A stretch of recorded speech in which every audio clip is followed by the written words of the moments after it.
მთავარ კითხვაზე პასუხი გაცემულია. მამუკა ხაზარაძემ სკანდალის აგორებიდან 4 დღის შემდეგ აღიარა ის, რომ წლების განმავლობაში ხაზარაძეების ოჯახი სახელმწიფოს გადასახადს უმალავდა. ირკვევა, რომ ხაზარაძეს გერმანიის ელჩისთვის საცხოვრებელი სახლი აქვს მიქირავებული, თუმცა საშემოსავლო გადასახადს არ იხდიდა. ამის მიზეზად კი გაურკვევლობას ასახელებს, თუ ვის უნდა გადაეხადა გადასახადი ხაზარაძეების ოჯახს თუ გერმანიის ელჩს.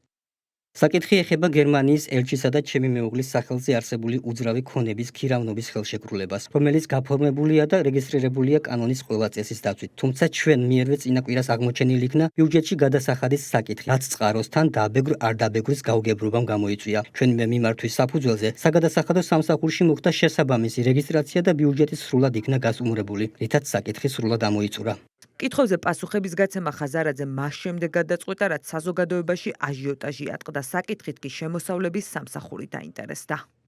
მაღალი საჯარო ინტერესის გათვალისწინებით გვსურს საზოგადოებას მივაწოდოთ ინფორმაცია მამუკა ხაზარაძის ოჯახის საკუთრებაში არსებული უძრავი ქონების საქართველოში გერმანიის ფედერაციული რესპუბლიკის ელჩისთვის ერნსტ პეტერ ფიშერისთვის სავარაუდოდ იჯარით გაცემისას საგადასახადო ვალდებულებისგან შესაძლო თავის არიდების თაობაზე. საჯარო სივრცეში გავრცელებული ინფორმაციის შემდეგ აღნიშნული საკითხის ანალიზისას გამოვლინდა შესაძლო საგადასახადო კანონდარღვევა, რის გამოც შემოსავლების სამსახურმა უკვე დაიწყო ფაქტების მოკვლევა და ინფორმაციის სრულყოფილად შესწავლის მიზნით გატარდება კანონით განსაზღვრული საგადასახადო კონტროლის ღონისძიებები.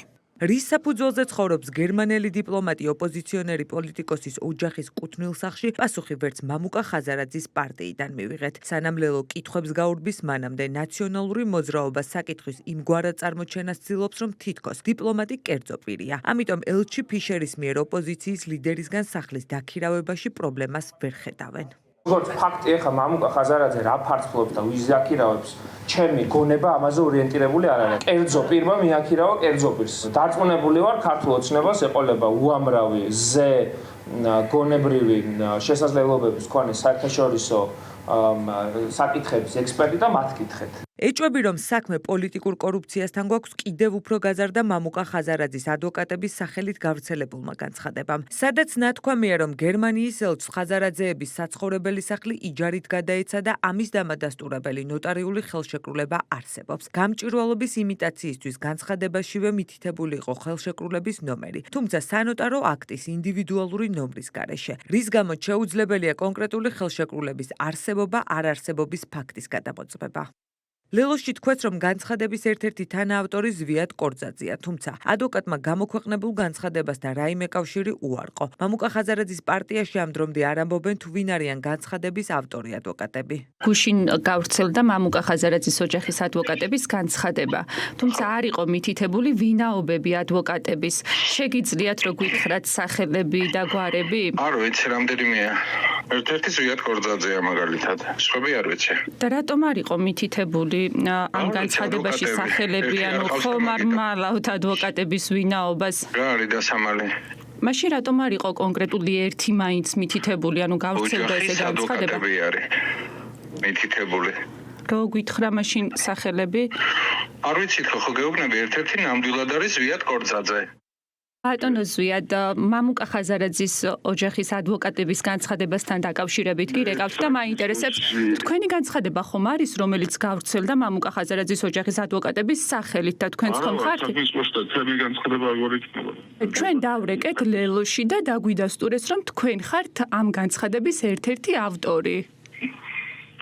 დემელაპარაკებით ხარ თქვენ და ცემთ პასუხს. ხვალ იქნები საქმის ყურში, დამერეკეთ და გეტყვით. და პარტიაშიც გვიდასტურებენ, რომ თქვენ ხართ ამ განცხადების ერთ-ერთი ავტორი, ანუ თქვენ ამბობთ, რომ არ ხართ ავტორი?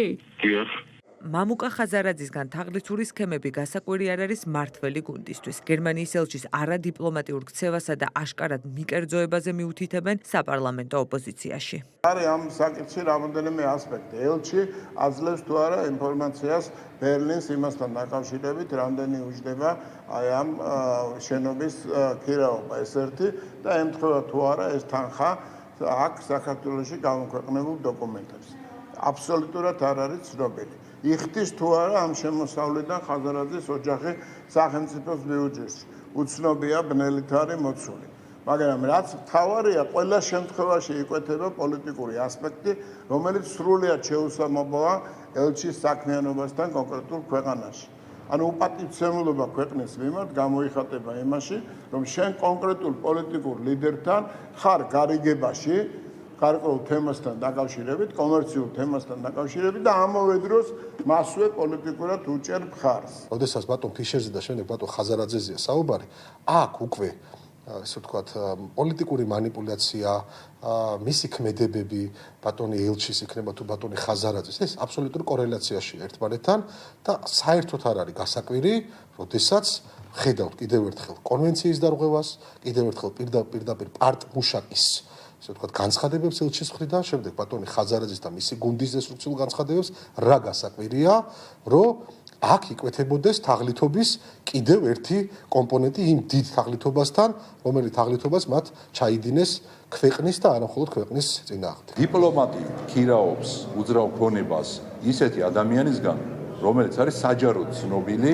ჯერ ერთი ამ დიპლომატების ფავორიტი არის, ანუ სუბიექტურად დაინტერესებულია გერმანიის ელჩი, ევროკავშირის ელჩი, აი ხაზარაძით, იმიტომ რომ აშკარად საჯაროდ არის მის მხარეს პოლიტიკურად, რაც არ არის, რა თქმა უნდა, პოლიტიკურად სწორი და მეორეც, რა თქმა უნდა, ეს არის პირდაპირი დარღვევა კონვენციის, პირდაპირი დარღვევა დიპლომატიური წესით, როდესაც შენ შედიხარ გარიგებაში ისეთ ადამიანთან, რომელიც არის უკვე ექსტრემისტი პოლიტიკოსი. მედიაში გავრცელებული ინფორმაციით ირკვევა, რომ ირინა ხაზარაძე რეგისტრირებულია როგორც ინდივიდუალური მეწარმე, თუმცა მას გადასახადის გადახდა არ უფიქსირდება. 750 კვადრატული მეტრის ფართობის საცხოვრებელი სახლი, სადაც ახლა გერმანიის ელჩი ცხოვრობს, ირინა ხაზარაძემ 2022 წელს მეუღლისგან მამუკა ხაზარაძისგან ჩუქების საფუძველზე მიიღო. ეს ის პერიოდია, როდესაც ხაზარაძე თაღლითობისთვის უკვე გასამართლებულია. ამის შესახებ კი ელჩს სანამ მისი მდგმური გახდებოდა, უნდა სცოდნოდა.